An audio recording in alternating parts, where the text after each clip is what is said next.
Divyavani, Divyavani, Divyavani, Divyavani. Praise the Lord. Hallelujah. Dear friends, I welcome you as we are journeying in the book of the Acts of the Apostles. 26th chapter we have already seen, and today we are going to reflect on chapter 27. Let us pray. Heavenly Father, I praise and glorify thy name. I thank you for giving us an opportunity to reflect over Acts of the Apostles. Inspire us your spirit as we are reflecting chapter 27 today. Let the zeal of St. Paul inspire us. Open our hearts and minds to understand your plans for us in our missions. Protect us from every danger and evil. Help us. Give us the grace and strength and courage to witness you in our missions and in the vineyard that you have given to us. We ask this through Christ our Lord. Amen. We have today in this chapter around 44 verses. Paul sails for Rome, the storm at sea, the shipwreck. When it was decided that we were to sail for Italy, they transferred Paul and some other prisoners to a centurion of the Augustan cohort named Julius. Embarking on a ship of Adramyttium that was about to set sail to the ports along the coast of Asia, we put to sea accompanied by Aristarchus, Macedonian from Thessalonica. Is a Macedonian from Thessalonica. The next day we put in at Sidon, and Julius treated Paul kindly and allowed him to go to his friends to be cared for. Putting out to sea, from there we sailed under the lee of Cyprus because the winds were against us. After we had sailed across the sea, that is of Cilicia and Pamphylia, we came to Myra and Lycia. There the centurion found an Alexandrian ship bound for Italy and put us on board. We sailed slowly for a number of days and arrived with the difficulty of Cnidus, and as the wind was against us, we sailed under the lee of Crete of Solomon. Sailing past it with difficulty, we came to a place called Fair Havens near the city of Lasea. Since much time had been lost and sailing was now dangerous because even the fast had already gone by, Paul advised them, saying, Sirs, I can see that the voyage will be with danger and much heavy loss, not only of the cargo and the ship, but also of our lives. But the centurion paid more attention to the pilot and to the owner of the ship than to what Paul said. Since the harbor was not suitable for spending the winter, the majority was in favor of putting to sea from there on the chance that somehow they could reach Phoenix, where they could spend the winter. It was a harbor of Crete facing southwest and northwest. When a moderate south wind began to blow, they thought they could achieve their purpose. So they weighed anchor and began to sail past Crete close to the shore. But soon a violent wind called the northeaster rushed down from Crete.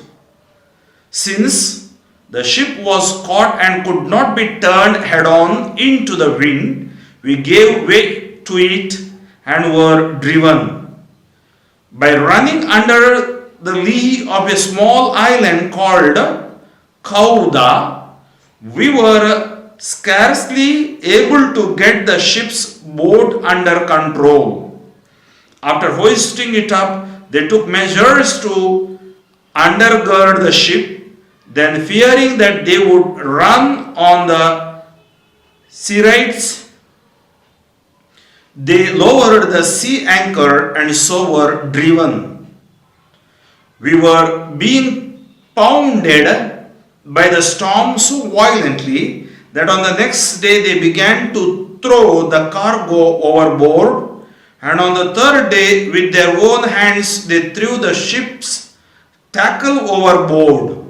When neither sun nor stars appeared for many days, and no small tempest raged, all hope of our being saved was at last abandoned. Since they had been without food for a long time, Paul then stood up among them and said, "Men, you should have listened to me and not have set sail from Crete and thereby avoided this damage and loss. I urge you now to keep up your courage, for there will be no loss of life among you, but only of the ship. For last night there stood by me an angel of the God to whom I belong and whom I worship. And he said, 'Do not be afraid, Paul. You must stand before the emperor. Indeed, God has granted safety to all those who are sailing with you. So keep up your courage, men, for I have faith in God that it will be exactly as I have been told. But we will have to run aground on some island.' When the 14th night had come, as we were drifting across the Sea of Adria, about midnight the sailors suspected that they were nearing land. So they took soundings and found 20 fathoms. A little farther on they took soundings again and found 15 fathoms. Fearing that we might run on the rocks, they let down 4 anchors from the stern and prayed for day to come. But then the sailors tried to escape from the ship and had lowered the boat into the sea on the pretext of putting out anchors from the bow. Paul said to the centurion and the soldiers, 'Unless these men stay in the ship, you cannot be saved.' Then the soldiers cut away the ropes of the boat and set it adrift. Just before daybreak, Paul urged all of them to take some food, saying, 'Today is the 14th day that you have been in suspense and remaining without food, having taken nothing. Therefore, I urge you to take some food, for it will help you survive, for none of you will lose a hair from your heads.' After he had said this, he took bread, and giving thanks to God in the presence of all, he broke it and began to eat. Then all of them were encouraged and took food for themselves. We were in all 276 persons in the ship. After they had satisfied their hunger, they lightened the ship by throwing the wheat into the sea. In the morning they did not recognize the land, but they noticed a bay with a beach on which they planned to run the ship ashore if they could. So they cast off the anchors and left them in the sea. At the same time, they loosened the ropes that tied the steering oars. Then, hoisting the foresail to the wind, they made for the beach. But striking a reef, they ran the ship aground. The bow stuck and remained immovable. But the stern was being broken up by the force of the waves. The soldiers' plan was to kill the prisoners so that none might swim away and escape. But the centurion, wishing to save Paul, kept them from carrying out their plan. He ordered those who could swim to jump overboard first and make for the land, and the rest to follow, some on planks and others on pieces of the ship. And so it was that all were brought safely to land. Dear friends, we have a very, very difficult situation of Paul's, the journey. It was a tremendous experience. If you have seen in the chapter Romans 8, that chapter 8 of Romans, so he says, what then are we to say about these things? Verse 31, if God is for us, who is against us? Now it is very clear that God is for Saul. He again gets the vision from the angel, and that he has to go to Rome and stand in front of the emperor. He who did not withhold his own son, but gave him up for all of us, will he not with him also give us everything else? Who will bring any charge against God's elect? It is God who justifies. Who is to condemn? It is Christ Jesus who died as who was raised, who is at the right hand of God, who indeed intercedes for us. Who will separate us from the love of Christ? Who will separate us? Will hardship or distress or persecution or famine or nakedness or peril or sword? As it is written, for your sake we are being killed all day long. We are accounted as sheep to be slaughtered. No, in all these things we are more than conquerors through him who loved us. For I am convinced that neither death, nor life, nor angels, nor rulers, nor things present, nor things to come, nor powers, nor height, nor depth, nor anything else in all creation will be able to separate us from the love of God in Christ Jesus our Lord. So nothing is going to separate us from the love of Christ. And Paul loved Christ passionately. That's how he could not give up at any time, even amidst of storms. In the storm of life, there are three things we should always remember. There is a purpose of God. There was a purpose of God why these things have happened. There was presence of God, and there is also presence of God when we experience. And there is power of God. So Paul experienced the purpose, power, and the presence of God. So that's how they were all saved. When we undergo storms, winds, tsunamis, in health, in finance, in the society, we should never ever be discouraged. Jesus has already told us, you have troubles in the world, but I have conquered the world. Be courageous. And the 16th chapter says, do not be troubled at your hearts. Believe in me and believe in the Father. This is very important. We have to believe in him. So let us take these three aspects over here. First one from 27 chapter 1 to 11. Then second, the storm at the sea, 13 to 38, from 39 to 44. The first part is Paul sails for Rome. It was not easy for them, and the responsibility is given to the soldiers and centurion to take them to Italy, because the emperor is in Rome, in Italy, so they wanted to take him.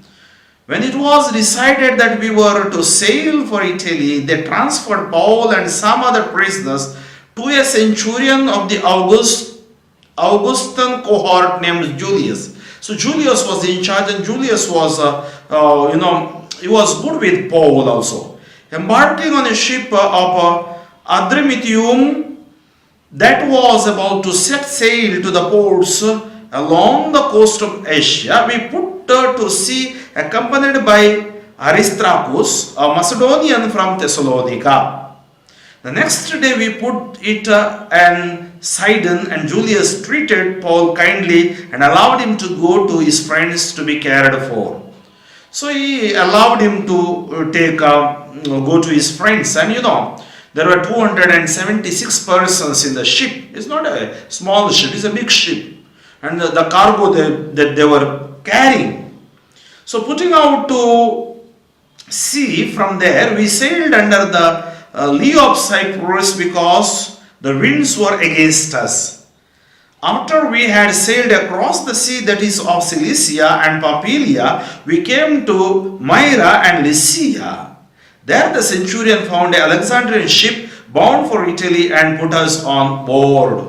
So now the centurion, what he did, he put us on board, found a ship there to go to Italy. We sailed slowly for a number of days, almost so many, as we see there are 14-15 days they suffered there. We sailed slowly for a number of days and arrived with the difficulty of Cnidus, and as the wind was against us, we sailed under the lee of Crete of Salomon. Sailing past it with difficulty, we came to the place called Fair Havens near the city of Lycia. So this is what is the scripture tells us, that chapter 27, how their journey to Italy took place. From verse 9 we see, since much time had been lost and sailing was now dangerous because even the fast had already gone by, Paul advised them saying, Sirs, now Paul sensed something because he is the man of God, he is also a prophet. So he knew what is going to happen. So that's why he told, Sirs, I can see that the voyage will be with danger and much heavy loss, not only of the cargo and the ship, but also our lives. So we have to be careful. But the centurion paid more attention to the pilot and to the owner of the ship than to what Paul said. Automatically, because how Paul does these things, he listened to the owner of the ship because he knows, and also the pilot. Since the harbor was not suitable for spending the winter, the majority was in favor of putting to sea from there on the chance that somehow they could reach Phoenix, where they could spend the winter. It was a harbor of Crete facing southwest and northwest. Paul sensed something, but all of them were against Paul. And they did not listen to the man of God. Most of the time we also falter. See, today God is telling us something through this. All events are happening. Maybe Corona, Omicron, other variants, viruses, or sickness, or the turmoil that is happening, storm that is happening in the world. We have to read the signs of the times. We have to understand the word of God. When a moderate south wind began to blow, they thought they could achieve their purpose. So they weighed anchor and began to sail past Crete close to the shore. But soon a violent wind called the northeaster rushed down from Crete. So now they were caught in the storm. Since the ship was caught and could not be turned head on into the wind, we gave the way to it and were driven. So when wind comes, when we are not able to, then we have to leave it. So where it takes, we have to go. Otherwise, the ship may have the problem. By running under the lee of a small island called Cauda, we were scarcely able to get the ship's boat under control. After hoisting it up, they took measures to ungird the ship. Then, fearing that they would run on the Cyprus, they lowered the sea anchor and so were driven. So we were being pounded by the storm so violently that on the next day they began to throw the cargo overboard because the ship was too heavy. then the wind can destroy. They wanted to make it lighter, so they threw the cargo. We were being pounded by the storm so violently that on the next day they began to throw the cargo overboard, and on the third day with their own hands they threw the ship's tackle overboard. When neither sun nor stars appeared for many days. Just imagine their condition. No light, no stars appeared for many days because it was winter, and no small tempest raged. All hope of our being saved was at last abandoned. Now they thought they were all 276 of them were going to be destroyed. Since they had been without food for a long time, Paul then stood up among them and said, again, Paul has been filled with the courage. Was very courageous. Paul then stood up among them and said, men, you should have listened to me and not have set sail from Crete and thereby avoided this damage and loss. I told you already. I urge you now to keep up your courage. So now he inspires them. So, the role of a minister to inspire his people. You have to inspire. He inspires them, encourages them.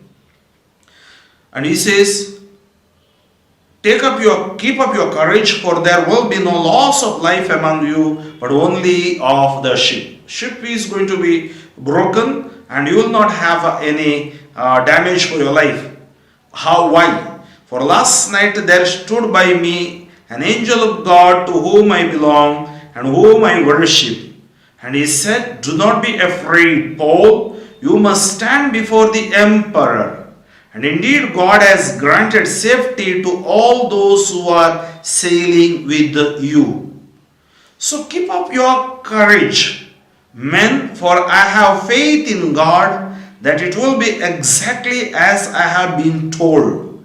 But we will have to run round on some island. So you have to keep faith. Then what happens? When the 14th night had come, as we were drifting across the sea Adria, about midnight the sailors suspected that they were nearing land. So they took soundings and found 20 pathoms. So soundings, they can sense if there is a land.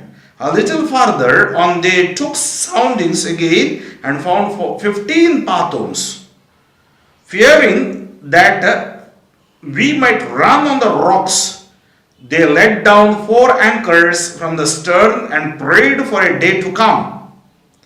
But when the sailors tried to escape from the ship and had lowered the boat into the sea on the pretext of putting out anchors from the bow. You know, in the big ship there will be small ships. So now sailors decided, because sailors already knew that his journey is over and they are not worried about others, what is going to happen to them. They were lowering the anchors, but they were lowering the boats also.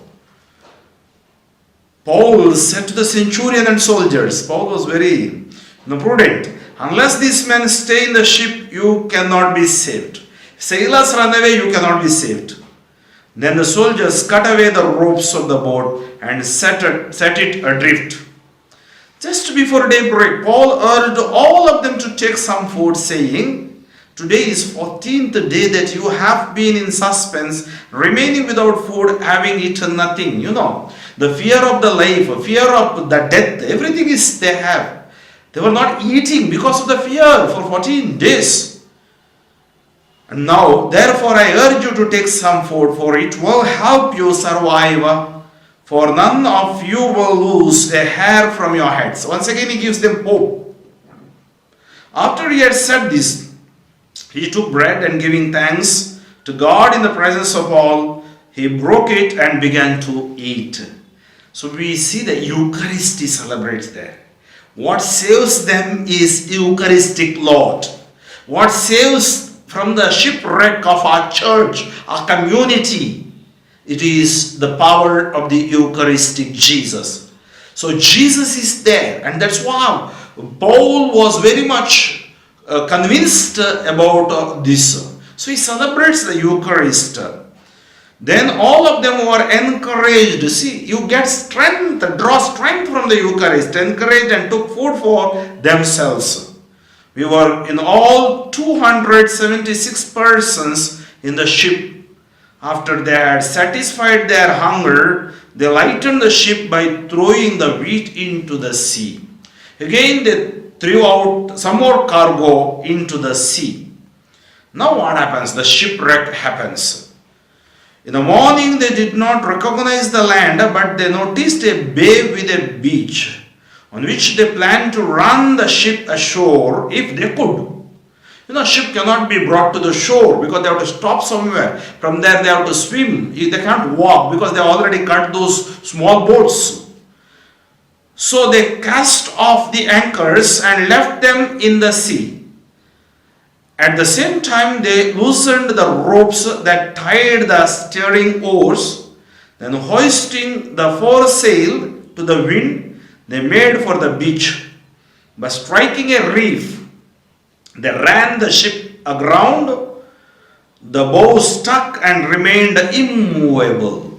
So it was stuck and remained immovable, but the stern was being broken up by the force of the waves. So the shipwreck took place. The soldiers' plan was to kill the prisoners so that none might swim away and escape. They thought that this will escape. But the centurion, wishing to save Paul, kept them from carrying out their plan. He ordered those who could swim to jump overboard first and make for the land, and the rest to follow. Some on planks and others on pieces of the ship. And so it was that all were brought safely to land. The safety of God was there for them because Paul was with them. When the man of God is there, God will protect you from every danger, every type of, the sicknesses, the problems, the tsunamis, the storms. That's why we have to love the man of God, love Jesus, give him the first place in your lives.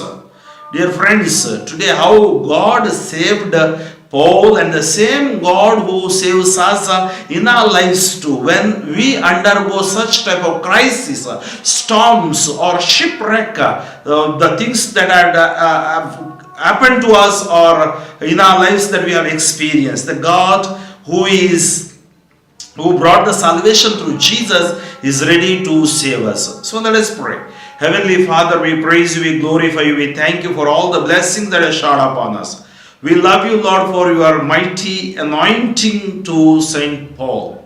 Thank you for giving him the strength and courage so that he withstood all the wiles of the evil one. He encouraged those 276 people, sailors, centurion, even though they were not heeding to his words, but he never gave up. You never gave up.